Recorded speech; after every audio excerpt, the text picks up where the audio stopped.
এটা অনেক পুরনো ঘটনা, আমার মনে হয় এইসব প্রশ্ন না করলে আমি খুশি হব। আপু আমরা শিল্পী সমিতি নির্বাচনে দেখেছি জয় আপনার ফ্রেন্ড ছিল, তার জয়ের পরে আপনি খুব উচ্ছ্বসিত ছিলেন, কিন্তু এরপরে একটি সাংবাদিকদের সাথে ঘটনা যেটায় জয় চৌধুরীকে বয়কট করা হয়েছে, এই ব্যাপারটি কিভাবে ব্যাখ্যা করবেন?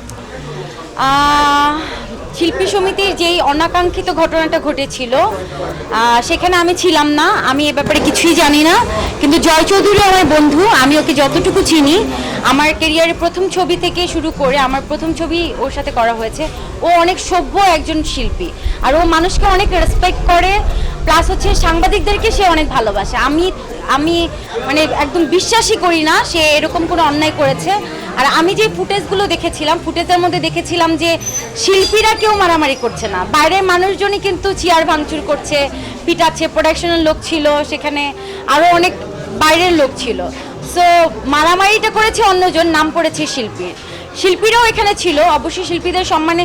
জয় চৌধুরীকে আমি যেটা দেখেছি, ও মানে ধমকাচ্ছিল, মানে ওর অ্যাংরি ফেস আমরা দেখেছি, কিন্তু ওকে আমি কারো গায়ে হাত তুলতে আমি দেখিনি। সো আমি এই ব্যাপারে আর কিছু বলতে পারছি। আপনি বলছেন যে এফডিসি কোনো ব্যাড গার্লস নিয়ে যদি বলতেন, এখানে আপনার ক্যারেক্টার কি bad character? Bad girls meaning যে খারাপ মেয়ে তা না, প্রত্যেকটা মেয়ের জীবনের স্টোরিকে তুলে ধরা হয়েছে। একটা মানুষ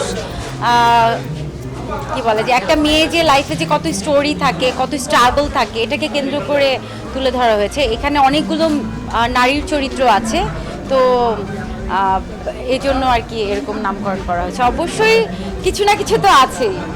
ঈদে দর্শক আপনাকে পাচ্ছে হলে?